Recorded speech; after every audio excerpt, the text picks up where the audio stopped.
The world is broken, cities lie shattered, shadows linger. This is the reality of Unbreakable. Survival is a daily struggle, trust is a luxury few can afford, and within this shattered world heroes rise. They fight for their lives, they fight for their loved ones, they fight for a glimmer of hope in the darkness. Jimin moves through the skeletal remains of a building. The once grand structure now lies in ruins, a testament to the passage of time and the ravages of conflict. Each step she takes echoes through the hollow corridors, a reminder of the life that once thrived here. Dust hangs heavy in the air, illuminated by the shafts of sunlight piercing through the broken windows. The particles dance in the light, creating an almost ethereal atmosphere amidst the desolation. She hears a noise, a soft murmur. It's faint, almost drowned out by the silence that envelops the ruins. Her heart races as she strains to listen, trying to pinpoint the source of the sound. Someone is here. She rounds a corner, her breath catching in her throat. The anticipation is palpable, each second stretching into an eternity as she moves closer to the source of the murmur. A man sits huddled in the shadows. His presence is almost ghostly, blending into the darkness that surrounds him. He seems lost, a remnant of a forgotten time.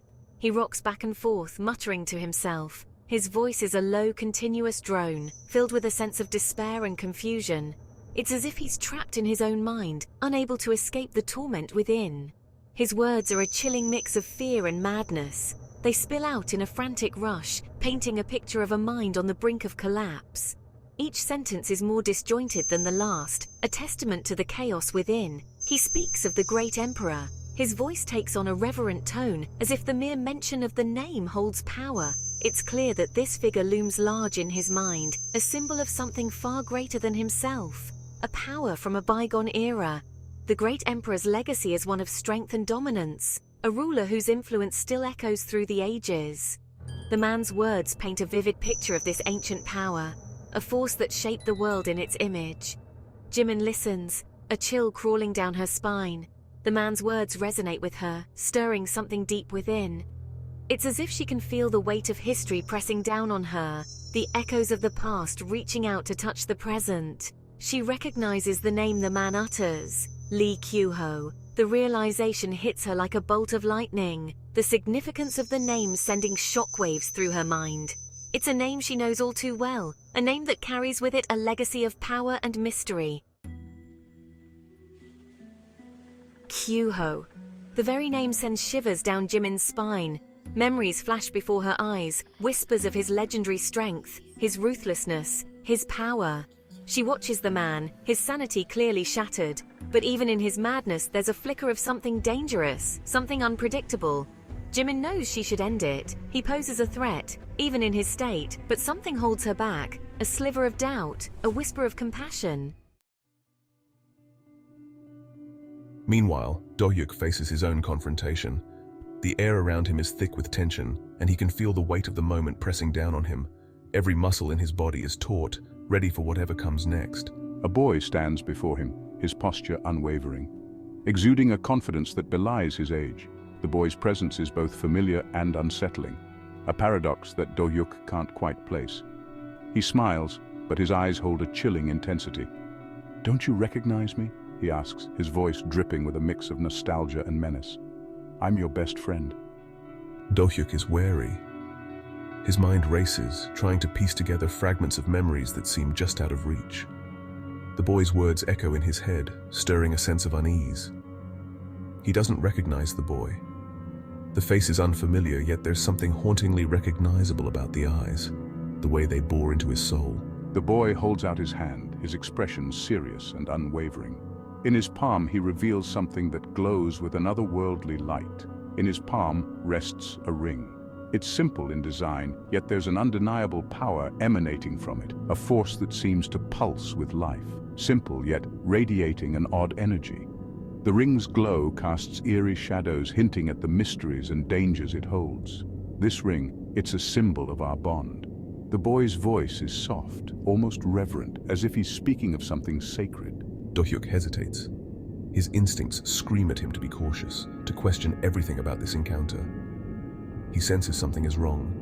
The air feels charged with a dangerous energy, and he can't shake the feeling that he's being drawn into a trap.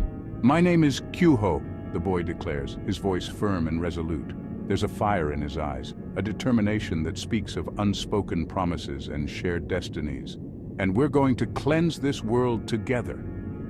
The words hang in the air, a vow that binds them to a future filled with peril and promise, a journey that will test their limits and forge their fates. The air crackles with tension. Kyuho, no longer the innocent boy, unleashes his power. He moves with impossible speed. His strikes are a blur. Do-hyuk struggles to keep up. The ring hums on his finger, amplifying his strength. But it's not enough. Kyuho is toying with him. You're weak. This world doesn't need weakness. Do-hyuk refuses to back down. He will protect his friends. He will survive. Do-hyuk calls out, "Namgun!" Kyuho turns, momentarily distracted. It's all the opening Hiyun needs. She steps forward, the ring now on her finger. The air shimmers around her. A spear of pure light forms in her hand. With a cry, she hurls it towards Kyuho.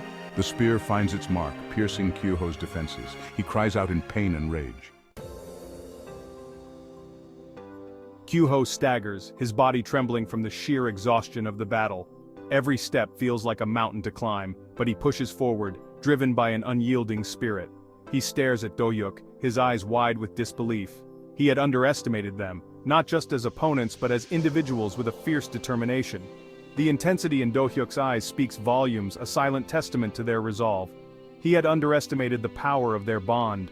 It wasn't just a partnership, it was a connection forged in the fires of adversity, a bond that gave them strength beyond measure.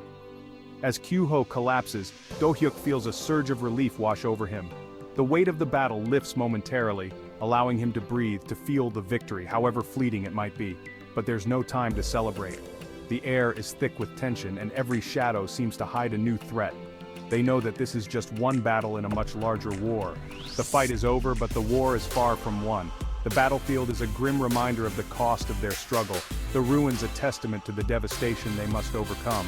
They have survived this encounter, but survival is just the beginning. Their faces are etched with fatigue, yet their eyes burn with determination. They know they must press on, but the world remains a dangerous place. Every step forward is fraught with peril, every decision a potential pitfall. The landscape is a constant reminder of the challenges that lie ahead. And they must remain vigilant. Their senses are heightened, every sound and movement scrutinized. They cannot afford to let their guard down, not even for a moment. For in this broken world, the only thing stronger than fear is hope.